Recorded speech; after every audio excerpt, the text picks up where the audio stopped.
What's fascinated me about the Indianapolis Colts over the past 3 seasons under head coach Chuck Pagano and franchise quarterback Andrew Luck's leadership is that this team literally follows that step-by-step progression each and every single year. And here's what I mean. The 2012 season, Pagano's first year, where he went out with the leukemia, so you had to have Bruce Arians running the show. Andrew Luck is your number 1 overall pick, your rookie. Peyton Manning is gone. His team finds a way to make the playoffs. And the next year, they find a way to make the playoffs and win a playoff game. They get to the second round of the playoffs where they got decimated by the Patriots. Then in 2014, they make the playoffs, win a playoff game, get to the AFC Championship game before they ultimately actually win 2 playoff games, before they ultimately go on to get decimated by the New England Patriots in the AFC Championship game.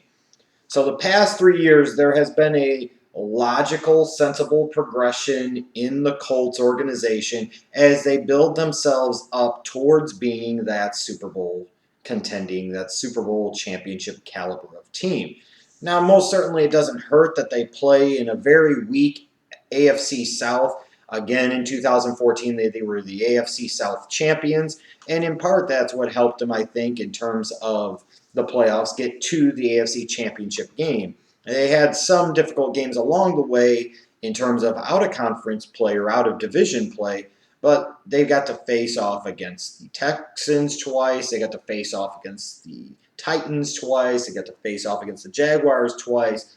And most certainly doesn't hurt you at all. Now, in this offseason, you always look at GM Ryan Grigson, and one thing you could call him is the closer, because he seems to be that type of guy that when he brings in a free agent, they often don't leave Indianapolis back a free agent. They end up signing on the dotted line. There's something about this guy. Maybe it's the fact that you're in Indy, that you get to be playing alongside of Andrew Luck. That most certainly doesn't hurt. The organization is willing to spend money on its players. Again, that most certainly doesn't hurt.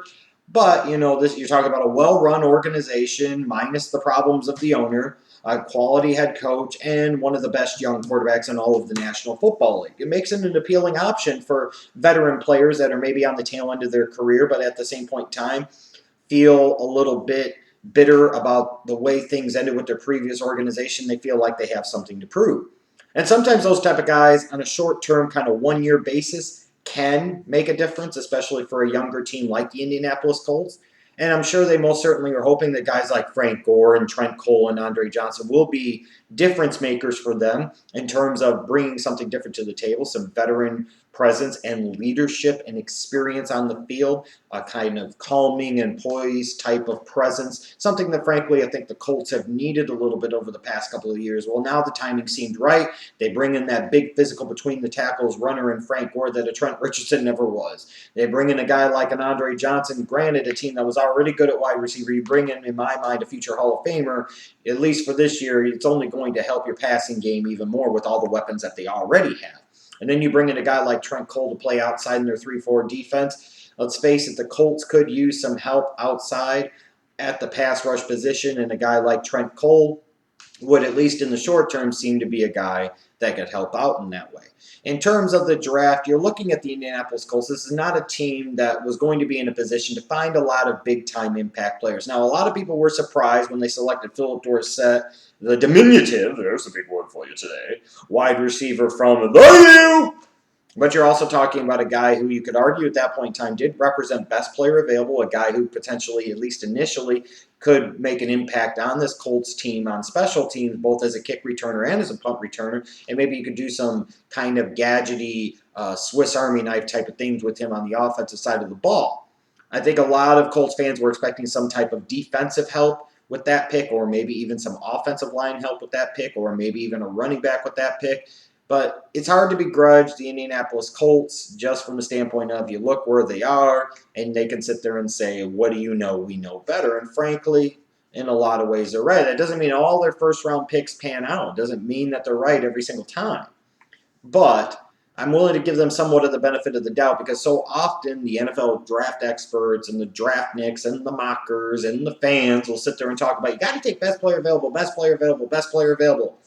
Until your team arguably takes best player available, then it's about knee. And you see that consistently across the board with all fan bases. So it's something that is most certainly not unique to just Indianapolis fans. Now, in terms of this team's strengths heading into the 2015 season, obviously you got to start off with Andrew Luck. You've got one of the best young quarterbacks in the National Football League, one of the best quarterbacks in the National Football League. If he can cut out the occasional luck mistake that he makes, those really, really bad mistakes that he's prone to make once or twice in a game, he could be even better, and he could truly become an elite quarterback like the media is already ready to crown his ass as. And he may be at that level already. I'm not quite ready to crown his ass just yet. This team goes where I think they could go this year, he probably will have his ass crowned, and I'll be willing to give him that coronation ceremony on this channel. All right, what else is the strength of the Indianapolis Colts? So you got to look at their offensive weapons. You talk about bringing in an Andre Johnson, like I said, to my mind, a future Hall of Famer, the best player in the history of the Houston Texans organization. Not like that says a whole lot, but still a consistent player over the past 12 seasons. I think at least still has one more solid season in the tank. You throw into the mix a T.Y. Hilton. You throw into the mix a young athletic receiver with size, a guy like a Dante Moncrief. You look at the tandem of tight ends that they have in terms of Dwayne Allen and Kobe Fleener. This is a team that has a lot of different ways that could beat you in the passing game. And now you throw in a Frank Gore into the mix in the running game, it provides some offensive balance. This Colts offense is going to be really hard to stop, especially if they're a team come playoff time. They can sit there and take advantage of their speed and their style of play, playing in the Dome at Lucas Oil Stadium. I also look at this team in terms of their special teams, too. They have one of the best punters in the league. They have one of the best kickers in the league, perhaps a Hall of Fame kicker, if you will. I think the return game is going to be solid this year. We talk about teams and their chances so often. We talk about the offensive side of the ball. We start off with the quarterback. We talk about the offensive line with the running backs, the wide receivers, and we focus on the defensive side of the ball. And so often is the case, we ignore special teams. They're called special for a reason, because they are important. While they don't see the field as much as the offensive or defensive side of the ball, you can argue in a lot of ways because of the way they can change the game, how they can create momentum, how they can affect and positively or negatively change field position. And special teams are every bit as important potentially as certainly the defense, if not the offense. And I think the Colts could be solid on special teams this year. Now, in terms of my concerns for the Colts, one is the offensive line. It's been a concern of mine with theirs the past couple of years. As much as we can talk about how bad Trent Richardson was, and he truly, truly was, we also got to look at the fact that this was not a great run-blocking offensive line unit, although they had their moments where they weren't terrible. In particular, though, they struggled, it seemed like, to pass protect, and sometimes up the middle in particular. You've got Andrew Luck back there, and while he's mobile, and while he can move, and while he can read the field on the move, and he can throw on the move, you want to be able to have him stand tall in the pocket and be able to go through his progressions naturally and easily. And if he's getting a lot of pressure in his face, it's very hard to do that. And I have some concerns about the overall talent level of this offensive line, and I'm wondering at some point in time if that could be a real hindrance to them becoming that championship-type team that many people might anticipate, similar to the defensive side of the ball. In some ways, I look at their offensive line, and I'm being honest, they're kind of soft and not all that particularly physical the way I see it. And I look at that defensive front seven, and you saw what's happened to them against the Patriots over the past couple of years, and you could call them soft too. You could call them stuffing. That's how soft they are. I mean, they really are soft. They play soft. They lack a physical style. They lack an edge and an aggression to them. And frankly, in a lot of ways, they just lack talent on that front seven. I don't think that they're particularly good up the middle. I don't think they're all that good at all, frankly, on the edge. Now, yes, losing a Robert Mathis does hurt, and you're hoping that a guy like Trent Cole can come in and make a difference, but Bjorn Werner really hasn't done much. Walden's not much of a player. I mean, so, I look at that defensive front seven, and so much of what they do on defense, or in particular what they're not able to do on defense, starts with that unit, and you could really see that exposed by the Patriots over the past couple of years. If you're able to run it on them early, run it on them often, and pound it down their throat, you can eventually get them to cave and submit, and then it just opens up all types of chaos going forward. Now, in terms of players to watch this year for the Indianapolis Colts on the offensive side of the ball, I'll look at Dante Moncrief. You've got Andre Johnson.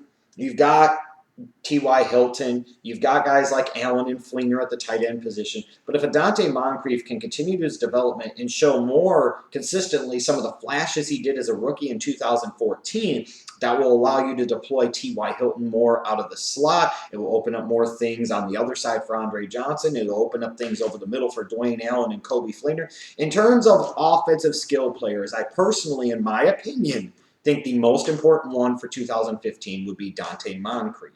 And whoever would end up playing that number 2 wide receiver outside of Andre Johnson, that would allow a T.Y. Hilton to play where I think he is most effective out of the slot. In terms of the defensive side of the ball, I'll go with maybe Bjorn Werner. This is a guy that was a first-round pick in 2013. Way back when he was at Florida State, people were talking about him for some reason that I still haven't figured out, that he was a top 5 talent. Get the fuck out of here.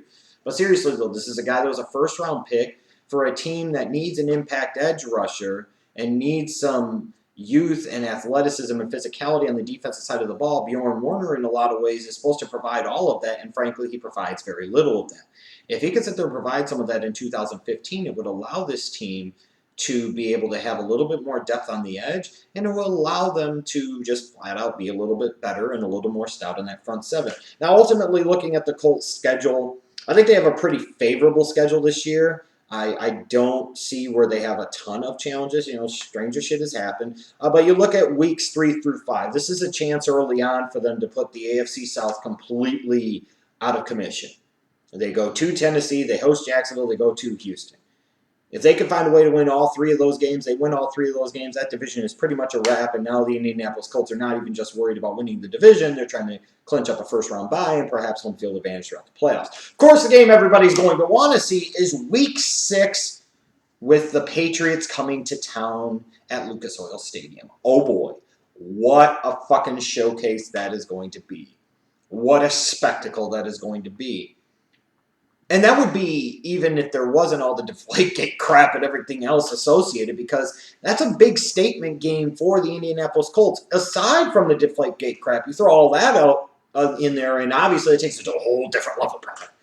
But the fact of the matter is that is a critical game. That is a statement game for the Indianapolis Colts. They've got the Patriots at home after the Patriots have routinely handed them their lumps over the past couple of years. This is a way for the Indianapolis Colts to build some confidence against a team they would perhaps face in the playoffs, not guaranteed, but a possibility. This is also a way for them to kind of make that changing of the guard statement type of game play right here in Week 6. And in a lot of ways, you could say that Week 6 game is by far the most important game that this team will play all season. And it might be their entire season. Because they could sit there and win 12 or 13 games, but if they lose to New England, even if they got home field advantage, if the Patriots come to town in the divisional or AFC championship round, I find it very hard to believe that the Indianapolis Colts all of a sudden would magically figure out a way how to beat the New England Patriots. They have to win that game Week 6. They must win that game Week 6, and I'd be very stunned, frankly, unless Andrew Luck got hurt, and it changes everything, obviously, if they didn't win that game in Week 6, because I think there's a lot on the line. While the Patriots will have revenge on the mind, and they'll be angry, and they'll do what the Patriots do, the Colts, I think, understand that they have to have that game. They must win that game. And then shortly after that, you've got a nice 2-game stretch where they go to Carolina and they go to Denver. Obviously, if the Colts can find a way to win both of those games, you're talking about a team that probably is going to have home field advantage throughout the playoffs in the AFC, no questions asked. But at least if they can sit there in Week 9 and beat the Denver Broncos again, a team that they've beaten a couple times with Andrew Luck, and I think Andrew Luck is in the minds of Peyton Manning and the Broncos a little bit. And that's another team there that perhaps, based off of the way it could shake out in terms of the playoff race in the NFC, that's a team, AFC, that's a team that you could end up facing down the road. You'd rather face them in Indy than have to go back to Denver again, just like you did last year, even though you beat them there last year. The bottom line is, I think, with all the song and dance and everything else I talked about, is that the Indianapolis Colts are one of the most buzzed about teams in this offseason, and legitimately so. They have some of the biggest hype surrounding them, and again, I think legitimately so. This is a team that has progressed every level, or one level every year over the past 3 years. I see no reason at all why this team can't reach the Super Bowl this upcoming season. It doesn't mean they will. I still have concerns about their offensive line. I still have concerns about their front seven on defense. This is a team that's going to be able to score a lot of points. This is a team that could take advantage of their schedule and get home field advantage throughout, where their style of play is really going to win out come, the divisional round, or in particular in the AFC Championship game. If they can figure out a way to beat the New England Patriots as much from a mindset standpoint as anything else, if they can beat the Denver Broncos in the regular season, this is a team I think that can win 12 or 13 games, because that division is kind of cupcake city, if we're being honest. The Colts should steamroll through that division, and that could set them up very well for perhaps a run to Super Bowl 50.